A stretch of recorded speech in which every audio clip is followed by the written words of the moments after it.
If you're thinking of buying a franchise, don't do anything until you've asked the franchisor these 5 questions. Because what you ask now will determine whether you scale or suffer.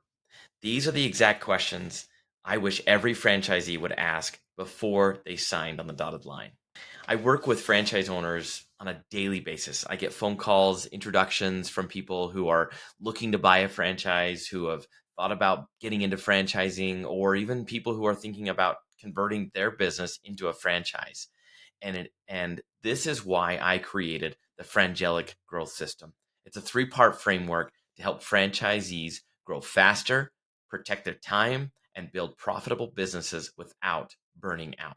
So, the 5 questions that I invite people to ask every time they meet with a franchisor.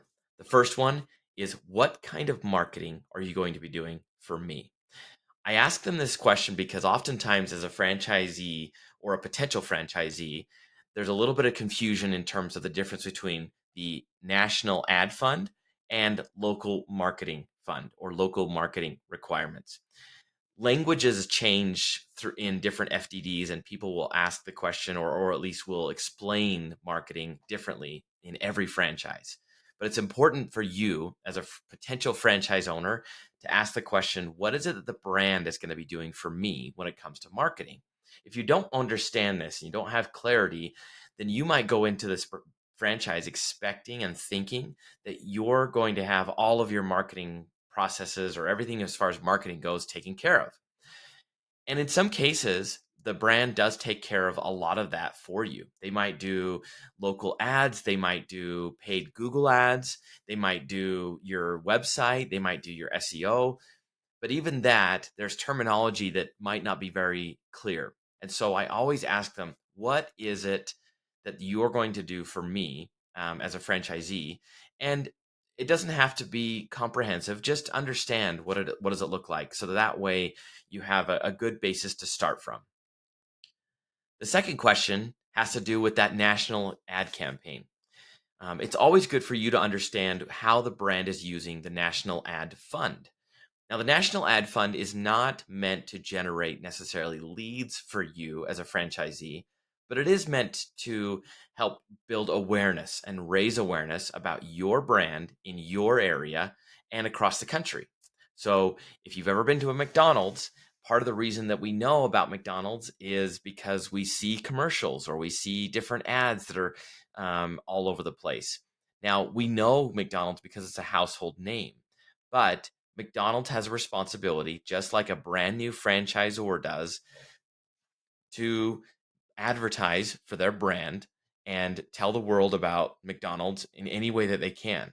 Now, there's a lot of open discussion and a lot of options as to how franchisors can use that national ad fund. But unfortunately, there are some franchisors who don't use that ad fund correctly or as much as they should.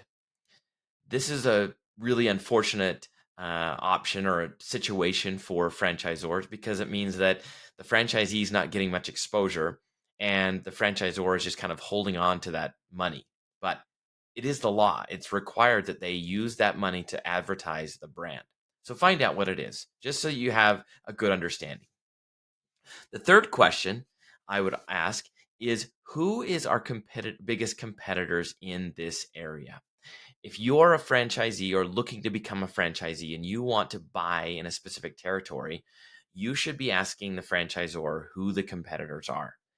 If the franchisor doesn't understand who the competitors are, then they haven't done a lot when it comes to market research. And that can be a little bit of a red flag. It doesn't mean that they're a bad franchisor. It just means that they don't understand very well who their market is. But if you understand who the competitors are before you ever even sign on the franchise dotted line, you could go visit those competitors, get to know them, see what makes them special or unique, and see how your potential franchise is different and why it might be a good one to join. The fourth question I would ask is, will you introduce me to a owner in a similar market? Um, as a franchisee or potential franchisee, you have the right to do what we call validation calls. Now, franchisors will sometimes say, hey, here's a list of franchisors you can call or franchisees that you can call and ask questions. And sometimes that means it's the best franchisees that are going to give the franchisor the best um, review and the best light as far as success goes. But if you ask the question, who is an owner in a similar market to what you're trying to go after, then you can talk to someone who might be in a similar demographic, a similar environment, or just makeup or culture makeup as your potential market. And it will give you a chance to just explore and talk to different franchisees in different areas. Now, they may not have enough franchisees that they can say that they've got someone in your market or similar to your market, and that's okay. But take advantage of those validation calls. You can get so much insight from them around how they're generating revenue, how they're marketing to their potential clients, what marketing is costing, those types of things. You can get so much insight and so much valuable research from these existing franchise owners that will really help set you up for success as a new franchisee. The fifth question that I always tell franchisees or potential franchisees to ask a franchisor tries to stay within the bounds of what a franchisor can actually tell you. A franchisor can't give you insight as to how quickly you'll make your investment back. They can't tell you how much money you can make in the first year. There's a lot of different limitations that are there, and I know it changes all the time. But one question you can ask is, if I'm a new franchisee, how will you help me get my first customers, my first 10 customers, and how do I get my first customers the fastest? The reason I ask this question is because this will give your franchisor a chance to kind of explain this is how they expect you to generate business. Does that mean they want you to go out and beat the streets? Does that mean that they want you to go networking? Does that mean that they expect you to spend a lot of money on paid ads? What's their expectation of how you're going to generate new clients? If you understand that, it's going to give you a better sense of what you have to prepare yourself for, and really just ask yourself, do I want to be out networking with people? Do I want to be out going door to door to different businesses to try to drum up clients? Or do I have the tolerance that I want to spend a lot of money on paid ads in order to start generating leads and opportunities for me to have conversations?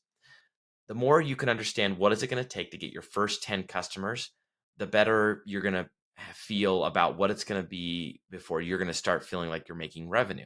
Another good part of that question will come in terms of how long does it take to get those first 10 customers? I've heard franchisees who join a system and they don't get clients for 3, 6, or even 9 months. Can you operate for that long without any income or revenue? Now, I would argue that you can move faster, and there's ways that you can move faster, but it's good to understand what the franchisor's expectation is so that you can be set up for success. So those are the 5 questions that I would recommend you asking any franchisor before you sign on the dotted line. Now, if you want help implementing or help with some of these questions or looking for ways to help launch your franchise fast and get to revenue fast, check out the link below, book a call with us, and we can talk about how we can help you move that process quick and how we can help you launch your franchise quickly so that you can get to success fast.